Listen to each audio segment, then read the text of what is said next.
ఇవాళ బెండకాయ తోటి మనం వెరైటీగా పులుసు పెడుతున్నానండి. బెండకాయ టమాటా కలిపి మనకి ఎప్పుడైనా నోటికి ఏదైనా పుల్లగా తినాలనిపించినప్పుడు, ఏవి తోచినప్పుడు, ఎవరైనా రిలేషన్ వచ్చినప్పుడు కొత్తగా వెరైటీగా చేయాలంటే చాలా బాగుంటుందండి. ఒకసారి ఇలా ట్రై చేసి చూడండి.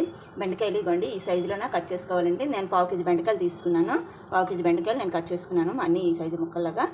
మనకి ఉల్లిపాయలు ఎప్పుడైనా ఇలా వాటర్లో వేసేసి కడిగేసి మనం కట్ చేసుకోవడం వల్ల మనకి కళ్ళు మంట తగ్గుతుంది. నెక్స్ట్ ఉల్లిపాయలకి ఇది కూడా ఈ ఫ్లేవర్ అనేది బాగుంటుందండి. టమాటాలు నేను ఒక 1/2 కేజీకి తీసుకున్నానండి. ఇలాగా టమాటాలు మొత్తం బాగా కడిగేసి కట్ చేసుకోవాలండి. సగం మిక్సీలో వేసుకుందాం, సగము మనం తాలింపులో వేసుకుంటామండి. ఉల్లిపాయలు కూడా చిన్న సైజు ఉల్లిపాయలు, ఆంగ్ల ఉల్లిపాయలు పులుసులో వేసుకుంటే చాలా బాగుంటుందండి. మిగతాది మసాలాకండి. నేను ఇప్పుడు మిగతా ప్రాసెస్ మీకు చూపిస్తానండి. ముందుగా దీనికోసం మసాలా రెడీ చేసుకోవాలండి. మనము దాంట్లోకి ఒక చెంచాడు ధనియాలండి, చెంచాడు జీలకర్ర అండి, 1/2 చెంచా కన్నా కొంచెం తక్కువే వేసుకుంటున్నాను నేను. ఇదిగోండి సగం టమాటాలు నేను ముక్కలు కట్ చేసుకున్నాను. ఇవి మిక్సీలో వేసుకుందామండి. ఇవి 4 ఉల్లిపాయలు అండి నేను కట్ చేశాను. ఇలాగ ఈనెల్లాగా మనం కట్ చేస్తాం. మసాలా కదా, ఎలా కట్ చేసుకున్నా పర్వాలేదు. మిక్సీలోపై మనం ఆ టమాటా ముక్కల్లో వేసుకుందామండి. ఇవి ఎండు మిరపకాయలు అండి. నాకు చిన్న సైజు మిరపకాయలు, కారం కొద్దిగా మీడియం సైజులో కారంగా ఉంటుంది, మీడియం కారంగా. అందుకే నేను ఒక 10 మిరపకాయలు వేస్తున్నాను. మీ కారం బట్టి మీరు వేసుకోండి. ఇది పిక్క తీసిన చింతపండు అండి. చూడండి నేను చాలా తక్కువ వేస్తున్నాను. ఇంత చిన్న నిమ్మకాయ సైజు అంత, నిమ్మకాయ కూడా కాదు, ఇంకా చిన్న సైజు కండి. చూడండి ఇంత లైట్గా నేను చింతపండు వేస్తున్నాను. ఇవన్నీ కలిపి ఇప్పుడు మనం మెత్తగా మిక్సీ కట్టుకుందామండి. ముందుగా పొయ్యి వెలిగించుకొని ఒక చిన్న బౌల్ పెట్టుకుందామండి. మనం అందులోకి ఒక 1/2 స్పూన్ లాగా నేను ఆయిల్ వేస్తున్నానండి. ఇది కొద్దిగా వేడెక్కనివ్వద్దాం. చూడండి నూనె వేడెక్కిపోయింది కదా. ఇప్పుడు మనం ఆవాలండి, ఒక 1/2 స్పూన్ ఆవాలు, లైట్గా జీలకర్ర అండి. మనం అందులో మిక్సీలో వేసుకున్నాం కాబట్టి ఇందులో లైట్గా జీలకర్ర అండి. ఆవాలు వేయిపోయి కదా, ఇందులో కొద్దిగా కరివేపాకు, మనం ఉల్లిపాయలు ఇవ్వండి. నేను ఇందులో చూపించాను కదా చిన్న సైజు, ఇవి ఉల్లిపాయలాగా కట్ చేసుకొని ఉంచుకున్నానండి. వచ్చేసి ఇలా వేసుకుంటే ఎంతో బాగుంటుందండి.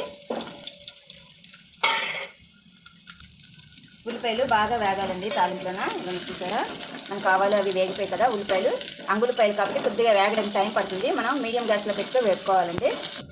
మనం చూసారా మనకి ఎర్రగా వేగిపోయే ఉల్లిపాయలు ఇలా వేగితే చాలండి, ఇంకా ఎరుపుగా అవసరం లేదు. ఇప్పుడు ఎందులోనా మనం బెండకాయలు ముందుగా కట్ చేసి ఉంచుకున్నాం కదండి, ఈ ముక్కలు ఇందులో వేసేస్తున్నాం. బాగా కుదుపుకోవాలండి. ఇలా మనం కుదుపుకోవాలండి, లేదంటే ఉల్లిపాయ వచ్చేసి చిరిగిపోతుంది మనకి. అందుకు మనం ఈ టైప్లో కుదుపుకొని ఒక 2 మినిట్స్ వేపుకోవాలండి బెండకాయలు. చూసారా చక్కగా వేగిపోయింది 2 మినిట్స్. ఎందుకని వేగింది అంటే ఇక్కడ బంక్ వచ్చేస్తుంది బెండకాయ తల బంక, అందుకే ఈ మాత్రం వేయించాలి. ఇప్పుడు మనం ఒక స్పూను పసుపు అండి, పసుపు బాగా మిక్స్ చేసుకోవాలండి. పసుపు బాగా కలిసిపోయింది కదండి పసుపు. మనకి ఇప్పుడు టమాటాలు మిగతా ఆకు నేను మిక్సీలో వేసాను కదా, ఇదిగోండి మిగతా ఆకు ఇలా ఈనెల్లా కట్ చేసుకున్నానండి నేను. ఇదిగోండి ఈ ఆకు ఇందులో వేసేసి కొద్దిగా ఈ టమాటా మగ్గనివ్వాలండి. ఇదంతా మనకి సిమ్లోనే వేగాలండి. ఏమాత్రం గ్యాస్ ఎక్కువైతే బెండకాయ తలకి ఇదికి మీకు వెంటనే అంటేస్తుంది, అడుగు అంటేస్తుంది బంకకి. అందుకు సిమ్లోనే వేపుకోవాలండి. ఒక్కరవ టమాటా మగ్గితే మిగతా ప్రాసెస్ వేద్దామండి.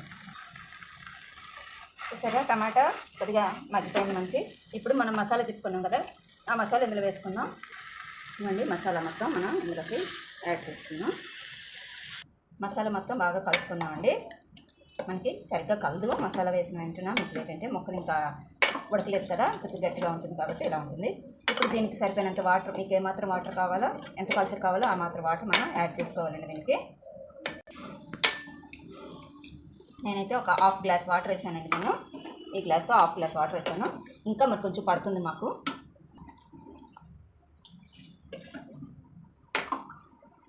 మీరు చూసారా మొత్తం మీద గ్లాస్ వాటర్ పట్టేసింది నాకు. గ్లాస్ వాటర్ పట్టేటప్పటికి ఈ చికెన్లా ఉంది చూసారా మనం కలిపింది. ఇంకా పలచన కావాలంటే మనం వేసుకోవచ్చు. మనం ఇంతవరకు ఉప్పు యాడ్ చేయలేదు కదండి, ఇప్పుడు ఉప్పు యాడ్ చేసుకుందామండి. ఇప్పుడు గ్యాస్ ఫుల్ పెట్టుకుందామండి. మనం అది ఉడికి స్టార్ట్ అవ్వాలి కదా.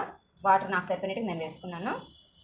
ఇవ్వండి చక్కగా అయింది కదా మనకి. ఈ బౌల్ అయిన దానికి మనకి సాల్ట్ అండి ఒక చిన్నలాగా పడుతుంది మనకి, ఎందుకంటే పులుపు తాలుతుంది కాబట్టి మనకి కొంచెం ఎక్కువగానే సాల్ట్ పడుతుంది. కారం ఏంటంటే మనం మసాలా వేసాం కదా, అదే కారం అండి. మనకి ఏమాత్రం కారం చాలినట్టయితే దానికి అప్పుడు మనం వరగొండ వేసుకుందామండి. కొద్దిగా ఉడకనిద్దాం. ఇప్పుడు ఫుల్లోనే ఉడుకు స్టార్ట్ అయిన తర్వాత సిమ్ చేసి ఒక 5 మినిట్స్ ఉడకపెట్టాలండి. ఇవ్వండి ఉడికి స్టార్ట్ అయింది కదా, ఇప్పుడు మనం సిమ్లో పెట్టుకొని ఒక 5 మినిట్స్ ఉడకపెట్టుకోవాలండి. చక్కగా కలిపేసి మనం ఇది సిమ్లో పెట్టేసి ఉడకపెట్టుకుందామండి. మూత పెట్టేసుకుందాం. మూత ఎప్పుడు ఫుల్గా పెట్టకండి, ఇలాగ కొంచెం సంది ఉంచేసి పెట్టాలండి, లేదంటే అది పొంగిపోతుంది.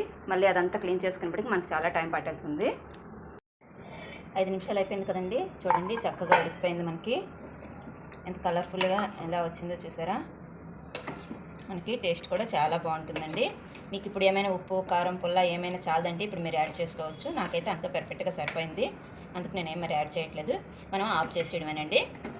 ఆఫ్ చేసి సర్వ్ చేసుకోవడం. ఇది అన్నంలోకి చాలా బాగుంటుందండి. దీని కాంబినేషన్ చప్పటిపప్పు పెట్టుకుంటే సూపర్గా ఉంటుందండి. మీరు ఇది ట్రై చేసి చూడండి, ఎలా వచ్చిందో నాకు కామెంట్ రూపంలో చెప్పండి. లైక్ చేసి షేర్ చేసి సబ్స్క్రైబ్ చేయండి. చూసిన వారు లైక్ కొట్టట్లేదండి, వీడియోస్ చూస్తున్నారు కానీ కొద్దిగా లైక్ కొట్టండి, మాకు ఇన్స్పిరేషన్గా ఉంటుంది.